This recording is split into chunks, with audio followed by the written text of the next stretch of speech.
Welcome to the History AI podcast, where the past comes alive with facts, anecdotes, and a dash of humor. Here are your hosts, Chuck and Marco. Welcome back, everyone, to the History AI podcast. I'm Chuck, your guide through the quirks, turns, and darker corners of the past. And I'm Marco, the one who keeps Chuck from diving headfirst into footnotes and forgetting there's an actual audience here. Footnotes are where the fun is. Don't disrespect the footnotes. Okay, today's episode is heavy but fascinating. We're unpacking the story of the Vichy regime, France's collaborationist government during World War II. Yeah, this is the tale of how France went from proud resistance in World War I to, well, serving wine and baguettes to the Nazis in World War II. That's one way to put it. But it's more complicated than just a collaboration. It's about survival, politics, ideology, and the fine line between pragmatism and betrayal. To understand Vichy, we've got to sit in the passenger seat during France's 1940 nosedive.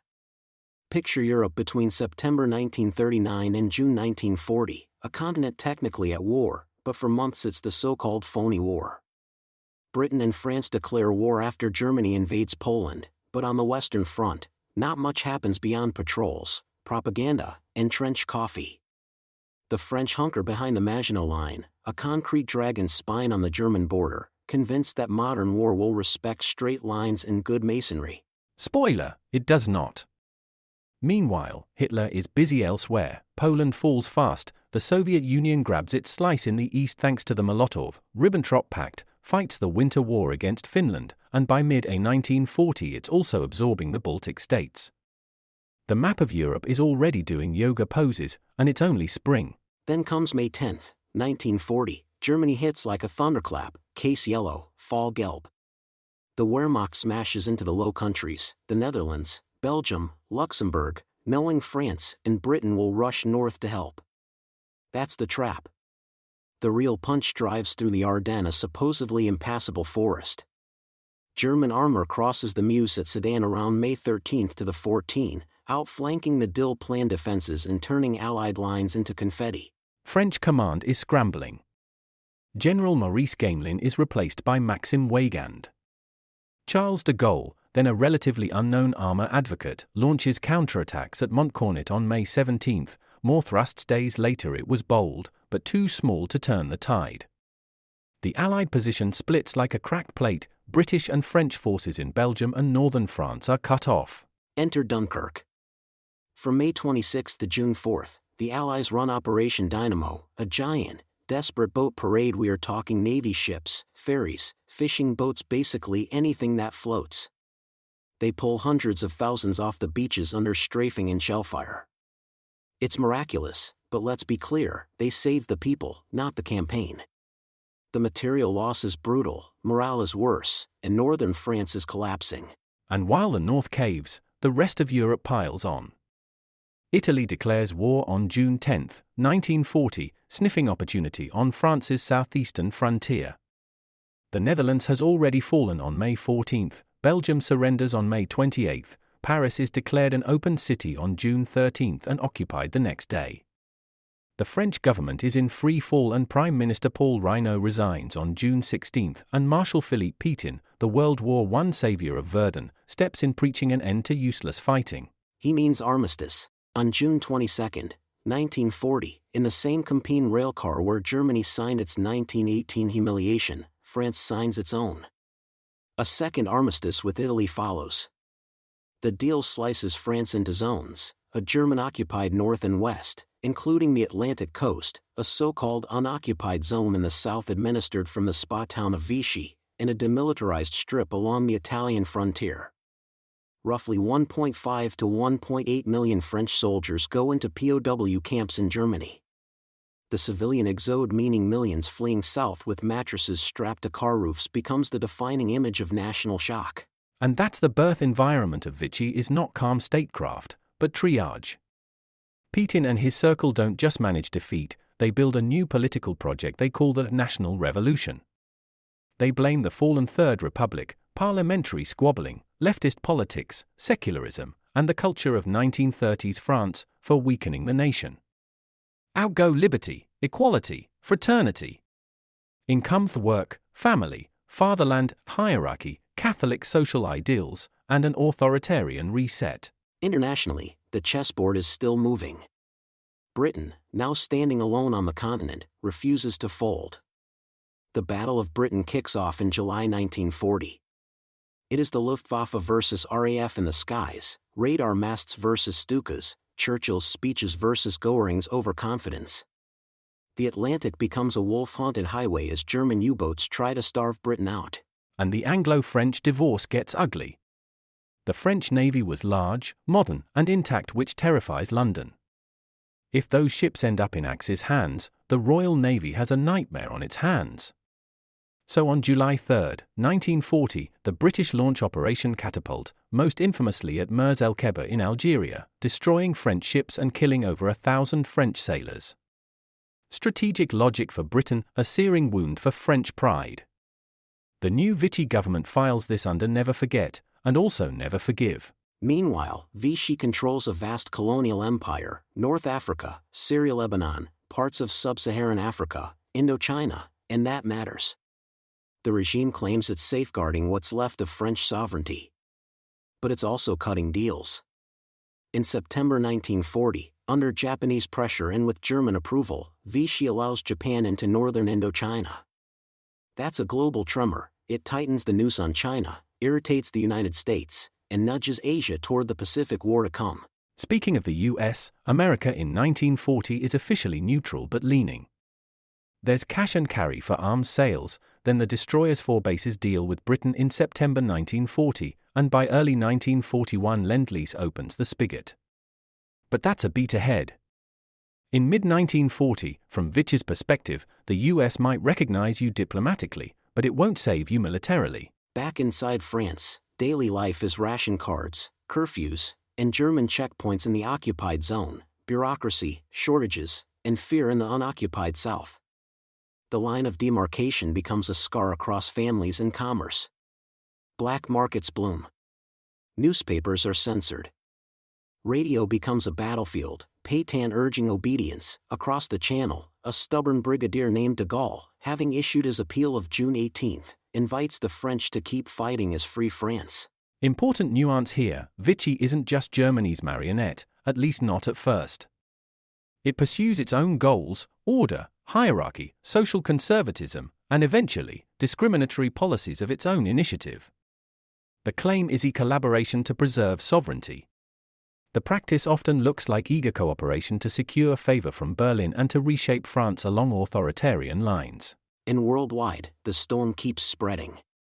Japan expands in East Asia, Italy dreams of Mediterranean dominance, Spain stays officially neutral but Axis-friendly, and the Soviet Union, still bound to Germany on paper, is quietly redrawing borders and building capacity. By September 1940, Germany, Italy, and Japan sign the Tripartite Pact, an Axis swagger that tells the world, we plan to keep winning. France's fall isn't just a French story, it's a global pivot. It leaves Britain isolated, emboldens the Axis, shakes American assumptions about European stability, and forces colonized peoples to re-evaluate imperial authority when the imperial metropole collapses in 6 weeks. It also births two Frances, the Vichy state, legalistic and collaborative, and the France of refusal, from London studios to mountain maquis, still small in 1940 but already alive. So when we say Vichy, we're not just naming a town with good mineral water. We're naming a regime born amid retreat columns, burning docks, and overloaded roads, one that claimed it would save the nation by remaking it, while the rest of the world slipped from crisis into catastrophe. Hold that picture in your mind, the divided map, the occupied ports, the radios crackling with rival French voices. When people hear Vichy, they often picture a puppet show, strings pulled from Berlin. But collaboration in France wasn't just imposed, it was also chosen, debated, and organized. And the resistance? It wasn't one tidy underground, it was a patchwork quilt stitched by monarchists, communists, Catholics, civil servants, and stubborn students. Let's start with the overture of collaboration. After the armistice, Marshal Philippe Pétain becomes head of state, and on October 24, 1940, he meets Hitler at Montoire. A week later, Pétain tells France the policy is collaboration, his word. The idea, cooperate to preserve a sliver of sovereignty and negotiate better terms. But the policy quickly acquires teeth. Vichy passes the first Statut des Juifs on October 3, 1940, barring Jews from professions and public life, without direct German orders. A second statute follows on June 2, 1941, tightening the net. The bureaucracy gears up. First Xavier Vallat, then Louis Darquier de Pellepay head the Commissariat General for Jewish Affairs, drafting decrees, compiling lists. Meanwhile, the security state metastasizes. René Bousquet, Vichy's powerful police chief, coordinates with SS General Karl Oberg. Think of it as a Franco-German law and order partnership. The most infamous result? The Vel of Roundup of July 16 through 17 of 1942. French police arrest over 13,000 Jews in Paris, many of them children, and crowd them into the Velodrome d'Hiver before deportation via Drancy. It's collaboration in broad daylight. And it isn't just Paris. There's the Green Ticket Roundup in May 1941, the Marseille Old Port raids in January 1943, and a conveyor belt of convoys eastward. Some local officials resist, many comply. Others go further. Joseph Darnand, a decorated World War I veteran turned ultra, builds the SOL, Service d'Ordre Légionnaire, then in January 1943 creates the Milice Française, a paramilitary hammer aimed at resistance and Jews. Darnand even swears an oath to Hitler and joins the SS later in 1943. Collaboration also wears suits, not just armbands. The Relève scheme in May 1942 trades French POWs for volunteer laborers to Germany. It morphs into the STO, Service du Travail Obligatoire, and in February 1943, forcing hundreds of thousands of young Frenchmen to work in the Reich. It's wildly unpopular and, ironically, feeds the resistance, because draft dodgers vanish into the hills and become maquisards. And on the ideological front, the loudest cheerleaders of collaboration aren't in uniform. They're behind microphones and typewriters. Jacques Doriot, Marcel Diet, writers like Robert Brasillach or Pierre Drieux La Rochelle. Some French volunteers even head east in the LVF, Legion of French Volunteers, after Barbarossa in 1941. By 1944 the hardcore will filter into the SS Charlemagne division. The turning point for Vichy's autonomy comes with the Allies' Operation Torch landings in North Africa on November 8, 1942. Germany answers with Case Anton in November 1942 by rolling into the so-called Free Zone. Whatever independence Vichy claimed shrinks overnight. Days later, on November 27, 1942, the French scuttle their fleet at Toulon to prevent German seizure. Collaboration continues, but now it's under full occupation. Okay, shift to the resistance, which begins small and scattered. In the north, labor activists and communists revive clandestine networks. In the south, new movements coalesce, with combat under Henri Frenay, Liberation Sud under Emmanuel d'Astier de la Vigerie, and Frank Tireur with Jean-Pierre Lévy. They print underground newspapers, map rail lines, and build escape lines. Then there's Charles de Gaulle, broadcasting from London after his June 18, 1940 appeal, the stubborn voice insisting France hasn't surrendered. He builds Free France and its intelligence arm, the BCRA, on a simple premise: unify the chaos. De Gaulle's envoy Jean Moulin becomes the key. Under Moulin's shepherding, rival groups fuse into the Conseil National de la Resistance, CNR, on May 27, 1943, a clandestine parliament that agrees on a platform for both fighting and rebuilding post-war France, focusing on social security, nationalizations, and suffrage issues. Moulin's story is heroic and tragic. Betrayed and arrested at Caluire on June 21, 1943, tortured by Klaus Barbie, he dies weeks later. The resistance loses its most gifted unifier, but the structure he built holds. And it grows teeth. The STO swells the maquis, rural guerrilla bands, from the Maquis du Vercors in the Alps to the Plateau de Gliers. Urban cells sharpen sabotage, Plan Vert to destroy rail lines, Plan Violet to cut communications, Plan Tortue to choke German road movements, crucial in the weeks around D-Day, June 6, 1944. Allied Special Warfare Teams, SOE agents like Nancy Wake and Violette Sabo, and Jedburgh three-man teams, parachute into train, unify, and call in airdrops. Don't forget the FTP, the the Francs-tireurs et partisans, communist-led units that escalate attacks from 1942 onward, and the FTP-MOI, a mostly immigrant fighters group. The Nazis plaster Paris with their affiche rouge in February 1944, trying to smear them as foreign terrorists. It backfires and those faces become martyr icons. Resistance also looks like compassion. In the Protestant town of Le Chambon-sur-Lignon, Pastor André Trocme and villagers hide thousands of Jews in homes, schools, and farms. Social workers from OSE spirit children out of internment camps. Railwaymen misroute trains, prefects quietly stall orders, teachers falsify records. Not all resistance is a gun in the woods, sometimes it's a forged baptismal certificate. As liberation nears, coordination tightens. In early 1944, disparate fighters form the FFI, Forces Françaises de l'Intérieur, bringing maquis and urban groups under a single umbrella, increasingly guided by de Gaulle and commanders like General Koenig. During and after D-Day, they sabotage relentlessly, tying down German divisions. In August 1944, Paris rises, the Paris Police Prefecture and Metro workers strike, the 2nd Armoured Division under Philippe Leclerc rumbles in, and the city is liberated. Then comes the reckoning. Purges, epuration, range from spontaneous, often brutal score settling to formal trials. Big names: Pierre Laval, Vichy's prime minister, is executed, Pétain is condemned to death, sentence commuted to life. Milice leaders are hunted, collaborationist intellectuals face juries, Brasillac is shot, Drew commits suicide. Others, like Maurice Papon, won't face full accountability until decades later. The national memory will wrestle with all of this for generations. So when we say collaboration versus resistance, it isn't a neat binary.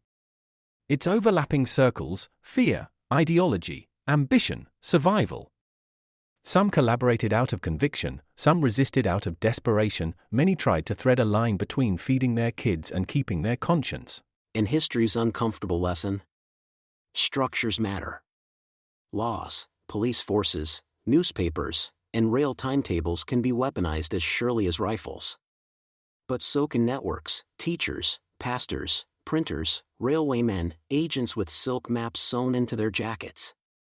The Vichy years are a test of both kinds of power, and of what ordinary people do when the law itself goes wrong. Yet the ledger isn't closed. Bureaucratic complicity using paperwork as a weapon often takes decades to face the dock, like Klaus Barbie in 1987, Paul Touvier in 1994, and Maurice Papin in 1997. The trials force France to look again at the structures we talked about: police files, train timetables, rubber-stamped orders. And while courts look back, policymakers look forward, often using the CNR's program as a North Star. The provisional government rolls out women's suffrage, Ordonnance April 1944, first national vote in 1945, builds Sécurité Sociale in 1945, nationalizes Renault, as a sanction, plus key banks and energy, EDF-GDF, and launches the Moulin Plan. The message: the Republic won't just punish, it will rebuild a fairer state. But there's a sharp edge to that message in the empire. The Brazzaville Conference in early 1944 promises reform without independence. The contradiction explodes fast with Sétif and Guelma in May 1945 and the First Indochina War from 1946. Liberation in Europe doesn't mean liberation everywhere, and that tension will shape the next 30 years of French history. Daily life, meanwhile, is repair work. Rationing persists, towns are cratered, families count the missing, POWs, deportees, neighbors who never came back. The moral math of occupation: who resisted, who collaborated, who kept quiet, plays out at dinner tables long after the parade's end. Politically, the Fourth Republic is born in 1946, parliamentary, ambitious, and unstable. Whatever its flaws, it institutionalizes a lesson from the underground: networks must become institutions if you want legitimacy that lasts. That thread runs from mimeograph papers to cabinet communiques in just a few years. Memory evolves too. For a while, the nation leans into resistentialism, the comforting story that most people resisted. Historians and later trials complicate that. By the 1990s, presidents publicly acknowledge the French state's role in the deportations. The Val d'I of commemoration becomes a national mirror. Sites like Oberg stay in ruins on purpose, architecture that refuses forgetting. So the legacy we carry out of Vichy and liberation braided together looks like this. Accountability, it was messy, imperfect, and necessary. Reconstruction had social rights and planning born from resistance ideals. Contradictions was a renewed republic at home, an unraveling empire abroad. Memory changed from hero myths to hard truths. And that brings us full circle. When the law itself goes wrong, networks can hold a country's conscience. Liberation is what happens when those networks take on the work of a state, then hand that work back to institutions built to deserve it. So that's the story of the Vichy regime, a government caught between survival and collaboration, shaping France's memory of World War II for generations. Thanks so much for listening to the History AI podcast. If you enjoyed today's episode, please take a moment to rate us 5 stars, subscribe, and share with a friend. Those reviews really help us grow. And remember, our episodes are evergreen, so you can revisit them anytime. History doesn't expire. We'd also love to hear your ideas for future episodes. Hit us up on social media, and don't forget to check out our new merch. The link is in the show notes. Until next time, keep questioning, keep learning, and keep history alive.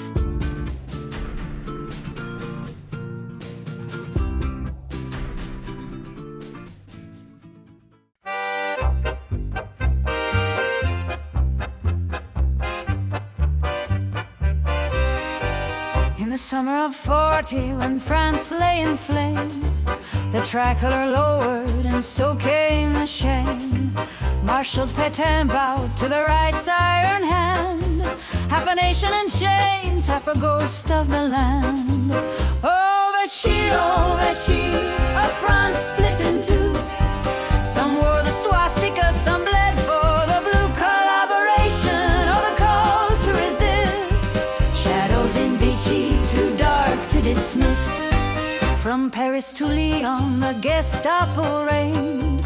Lists in the night and the cattle cars chained. But whispers grew stronger, a flame underground. The maquis in forests where freedom was found. Oh, Vichy, a France split in two. Some wore the swastika, some bled for the blue collaboration, or the call to resist. Shadows in Vichy, too dark to dismiss. De Gaulle cried from London, La France, rise again, while Laval signed the papers with trembling pen. The Jews were deported, the truth carved in stone. A nation divided, yet never alone.